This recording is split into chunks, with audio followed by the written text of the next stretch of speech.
자, 이제 5과목 들어갑니다. 1번 문제 보시면 몰수 추징에 대한 설명으로 틀린 것은 정답은 만데 가부터 이 문제로 좀 차례대로 내려가 볼게요.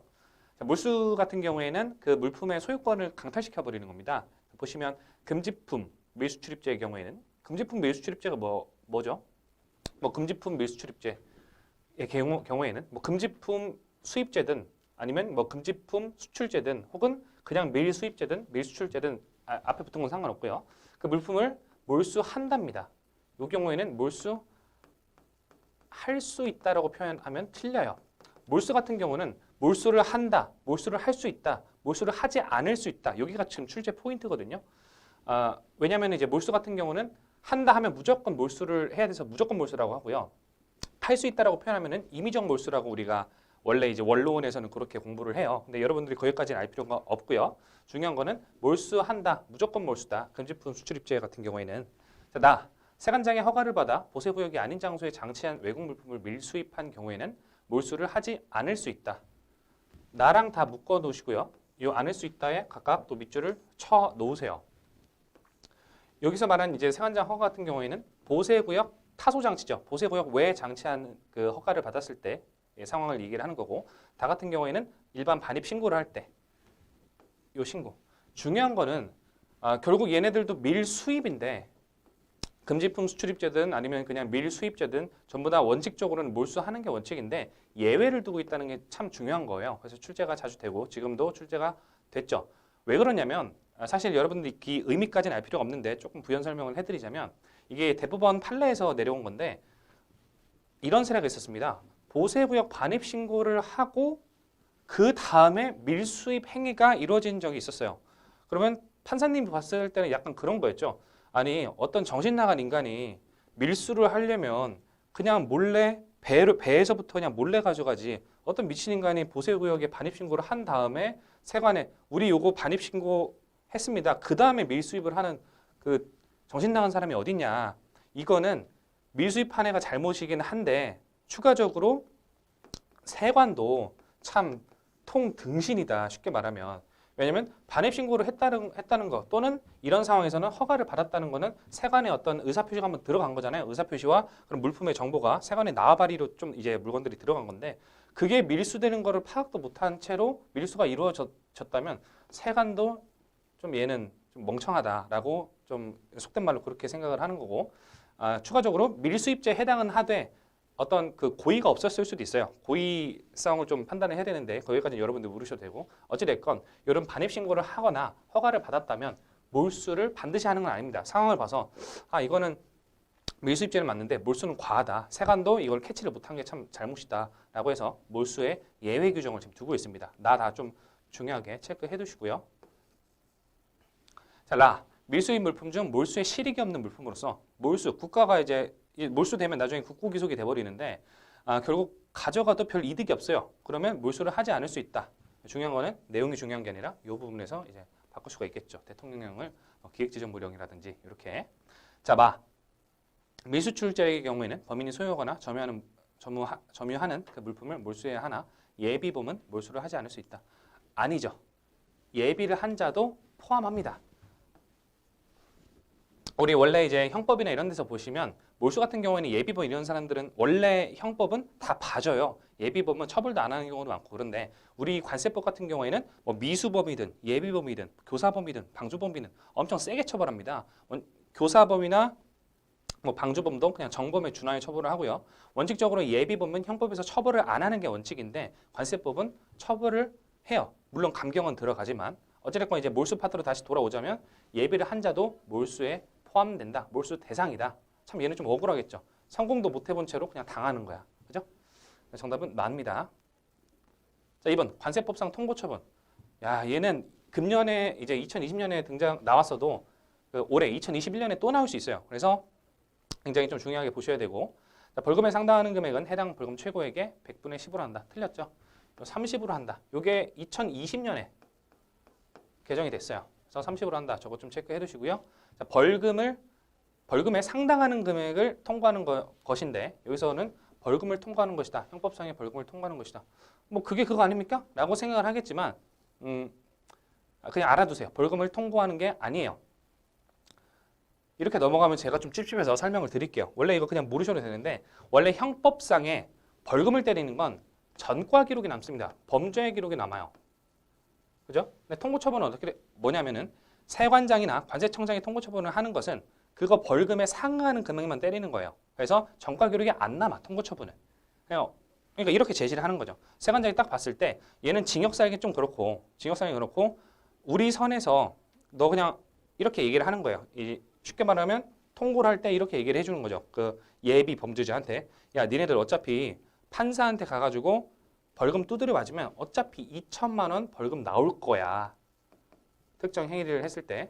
근데 우리가 너 통고 처분해가지고 그냥 2천만 원은 그대로 내는 건 맞아. 대신에 벌금에 상당하는 금액이기 때문에 너는 전과자는 아니야. 그냥 벌금에 상응하는 걸 내. 벌금은 아니야. 우리는 세관장이고 사법 처분을 할 수 없는 행정기관이기 때문에 통고 처분밖에 할 수 없지만 우리한테 그냥 2천만 원을 내면은 우리가 고발 안 할게. 고발하게 되면 검사가 기소를 하게 돼서 결국에는 판사님이 2천만 원 벌금을 때리겠죠. 형법상의 벌금을 때리겠죠. 근데 통고처분은 형법이 적용되는 게 아니라 이제 관세법상 통고처분이고 추가로 벌금이 아니라 벌금에 상당하는 금액만을 내라고 하는 거죠.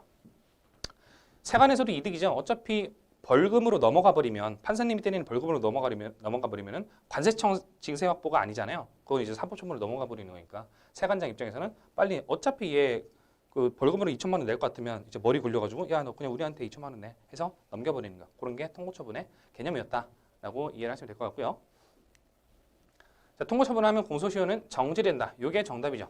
공소시효는 정지된다. 요거 그냥 이렇게 한 문장으로 정리를 해두세요. 그냥 꼬지 않고 그냥 툭 던지는 문장이니까. 통과의 요지를 이행하였어도 동일한 사건에 대해서 다시 조사 후 처벌을 받을 수 있다. 없다죠. 이게 모르셔도 됩니다. 일사부재리라고 해요. 한번 남자가 가오가 있지 얘기를 한번 했으면 세관장님이 딱 야 네 통고처분 딱 이행하면 우리 더 이상 안 물을게. 우리 뭐 혓바닥 긴 거 싫어하고 두 번 얘기 안 한다. 그냥 통고처분 2천만 원 때릴 테니까 너 그냥 그거 내. 그럼 우리가 판사님한테 안 넘길게 라고 하는 게 일사부재리고 이 내용입니다. 동일 사건에 대해서 다시 조사 후 처벌을 받을 수 있다. 라고 만약에 있다라고 한다면 납세 의무자는 세관을 믿을 수가 있겠어요? 세관에서 통고 처분이 내려오면은 범죄자가 안 되려고 일단 2천만 원 내고 근데 또 처벌하고 또 처벌 계속 불러다가 때리고 또 냈는데 불러다가 때리고 계속 때리고 이러면 어떻게 돼요? 폭동이 일어나는 거지. 조세 저항이 엄청나게 민감해지겠죠? 그래서 안 되는 거야. 그래서 아까 틀렸고요. 벌금 50만 원 미만인 경우 심의 의결을 거쳐 통고처분을 면제할 수 있다. 아니죠? 금액 자체가 틀렸습니다. 30만 원이요. 통고처분은 3자를 굉장히 좋아하네요. 체크해두세요. 또 나올 만한 내용입니다. 관세범의 조사와 처분에 관한 내용으로 맞는 것은 정답은 가예요. 관세범에 관한 사건에 대해서는 관세청장이나 세관장의 고발이 없으면 검사를 공소를 제기할 수 없다. 요거 별표 하나 다시 쳐두시고요. 2020년에 출제를 했지만 계속 나오는 문장이에요. 계속 나오는 문장이고 중요한 문장이거든요. 이게 뭐냐면은 조금 어려운 표현을 쓰자면 전속적 고발권입니다. 이런 용어 자체는 몰라도 되시는데 뭐냐면 우리나라는 기소독점주의입니다. 기소독점주의가 뭐냐면 검사만 기소를 할 수가 있어요. 기소라고 하는 거는 판사님 쟤 좀 때려주십시오 라고 이제 요청할 수 있는 권리인데 그래서 무소불위의 권력을 가지고 있죠. 대한민국 검사는. 근데 그런 것들을 제한할 수 있는 게 몇 가지 법률이 있어요. 특히 관세법에는 이제 관세청장이나 세관장의 고발이 있어야만 원칙적으로 검사가 그 다음에 공소를 제기할 수 있어요. 그래서 검사 입장에서는 좀 짜증나죠.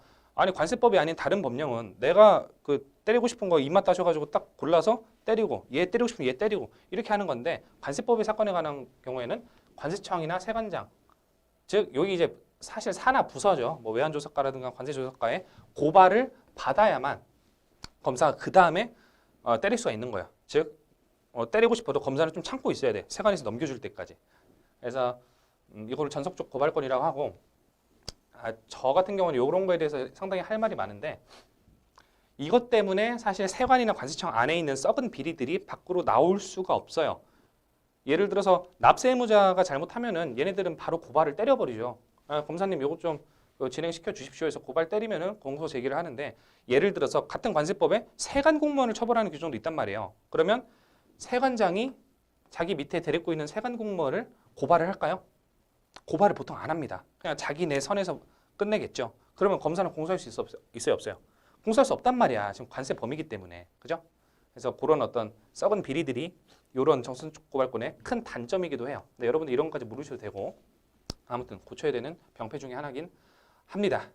어찌됐건 중요한 그 조항이에요. 굉장히 중요하고 시험 목적상으로도 매우 중요합니다.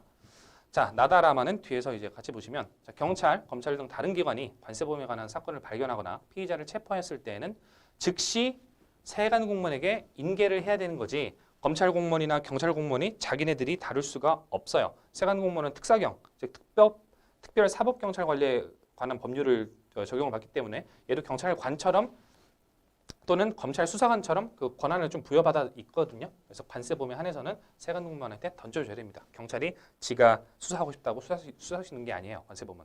자, 다 관세범의 현행범인이 그 장소에 있을 때는 누구든지 체포는 할 수 있죠. 현행범이 지금 막 도망가려 그래. 근데 이제 관세범이라고 해서 아 관세범은 세관 공무원만 잡아야지. 저기 마약 들고 도망간다. 뭐 관세범 저기 체납 처분 피해가지고 도망간다. 이러면은 안 되죠. 그러니까 누구든지 체포는 할 수 있는 거야. 현행범에 대해서는. 그럼 체포하고 나중에 인계할 때는 세관 공무원한테 돌려주긴 해야 되겠죠. 근데 체포는 누구나 할 수 있다. 자, 관세범에 관한 조사 처분은 검찰 공무원이 하는 게 아니라 세관 공무원이 합니다. 자, 세관 공무원은 관세범이 있다고 인정할 때는 범인, 범죄 사실 및 증거를 조사해야 되고 세관장이 하는 게 아니에요. 사실 세관장이 한다고 해도 상관없어. 세관장도 사실 세관 공무원이에요. 그죠? 진급한 거지. 근데 어찌됐건 법률상으로 이렇게 다르게 표현되어 있으니까 마도 틀린 거고요. 4번. 세관장이 피의자나 관계인에게 통보한 후 매각하여 그 대금을 보관하거나 공탁할 수 있는 압수물이 아닌 것은 이것도 사실 5과목 같은 경우에는 형법 내용을 그 공부를 안 하면은 원칙적으로는 이해를 못하는 내용들이 많아요. 그 정석적으로 공부를 하면은. 근데 그런 내용을 좀 생각하고 수업 목적사항으로만 좀 접근을 해보자면 원래 이제 압수물품, 여기서 나오는 게 지금 압수물이잖아요. 압수물품 같은 경우에는 두 가지 상황이 있을 때 압수를 보통 합니다. 첫 번째는 적지 마세요. 범죄 사실을 증명하는 물품일 때. 이거는 범죄 사실을 증명하는 물건이다. 또는 몰수의 전 단계로. 몰수는 언제 하나요? 범죄가 이제 확정되면은 몰수를 해버리겠죠. 근데 그 전 단계이기 때문에 압수물은 상태가 애매한 거야. 얘가 지금 범죄자인지 뭐 물론 나중에 범죄자로 바뀔지 아니면 이게 단순 진짜 증명품인지 모르는 물품이에요. 잘못된 물품이 아닐 수도 있어. 혐의 없음으로 끝나버리면 압수물은 어떻게 해야 돼요? 다시 돌려줘야 돼. 화주한테 뺏었으면 화주한테 다시 돌려줘야 되는 게 원래 생리겠죠. 그게. 근데 여기서 말하는 건 그 압수물을 매각을 한대요. 압수물을 팔아버린다는 거야. 원래 형법상에서는 이걸 판다는 게 굉장히 민감한 주제입니다. 왜냐면 범죄로 확정된 것도 아니고 단순 증명품인데 그냥 이게 압수물품 대상이라고 해서 그냥 팔아버린다? 사실 말이 안 되는 거죠. 사육 개인 그게 침해잖아요. 뭐 기억이 안 나요. 재산권, 개인 재산권의 침해잖아요. 그래서 원래 형법에서는 매우 엄격하게 하는데 관세법에서는 그냥 매각을 쉽게 할 수 있게끔 이렇게 사유들을 만들어 놨습니다. 그래서 이런 거 외울 때 부보처피 이렇게 외우라고 말씀을 드렸었죠. 사실 암기식으로 딱 보신 분들은 그냥 5번이 정답이네 이렇게 푸실 수도 있으실 거예요. 자, 그래서 부패 또는 손상되거나 그 밖에 사용할 수 있는 기간이 지날 우려가 있는 경우 보관하기가 극히 불편하다고 인정되는 경우 처분이 지연되면 상부가치가 크게 떨어질 우려가 있는 경우 이런 경우가 사실 매각해야 되는 대표적인 이유인데 압수물은 사실 매각하면 개인 재산권 침해이기 때문에 원래는 매각하면 안 돼요. 근데 이런 경우는 어때요? 예를 들어서 수입 물품이 이게 밀수입 물품이니까 조사를 해봐야 되는데 그거에 이제 증명 물품인 뭐 예를 들어 뭐 고추장이 들어왔는데 얘가 지금 밀수입죄에 해당될 건지 안 될 건지 몰라서 일단 압수해 놓은 상태야. 근데 이거 시간이 지나면 어떻게 돼요? 가치가 높아져 낮아져. 장은 가치가 높아지는구나. 더 숙성되고 발효돼서 예시를 잘못 들었다. 가치가 낮아지는 거. 아이스크림 어때요? 얘도 유통기한 때문에 상관없구나. 이거 예시 하나 들기 힘들어요. 예를 들어서 식품 같은 경우는 얘는 특별한 거 말고 시간이 갈수록 가치가 떨어진단 말이에요. 그러면 사실 조사 같은 경우에는 기간이 굉장히 깁니다. 그러면은 예를 들어 한 달이 될 수도 있고 두 달이 될 수도 있고 세 달이 될 수도 있고 계속 연장 해가지고 실무적으로 늘어날 수 있는데 그런 경우에는 결국 조사 끝나고 너는 죄가 없다 미안하다 하면서 그 식품 돌려줘봐야 화주는 어떻게 해요? 똥값 된 거죠. 그래서 그런 사례를 방지하기 위해서 처분이 지연되면 이거 유통기한 지나가지고 어차피 못 팝니다. 지금 그냥 파는 게 낮다라고 세관청이 판단했을 때는 그러니까 이건 재산권을 침해하는 거예요? 재산권을 지켜주는 거예요? 재산권을 지켜주는 거지 사실. 그래서 이런 경우에가 압수물품, 아직 범죄 물품으로 딱 판단이 안 되는 그 압수물품을 팔 수 있는 사유 중에 하나가 되겠습니다. 이게 대표적인 사유죠. 그래서 어찌됐건 중요한 건 시험 목적성으로 접근해야 되니까 부보처피 이렇게 앞자 따서 외워두시고 압수물품의 매각이랑 일반 체화물품의 매각이랑 대상을 자주자주 비교해서 이제 출제될 수도 있으니까 체크 좀 해두세요. 압수물품의 매각은 부보, 처피 저렇게 암기식을 일단 외운다. 정답은 마입니다.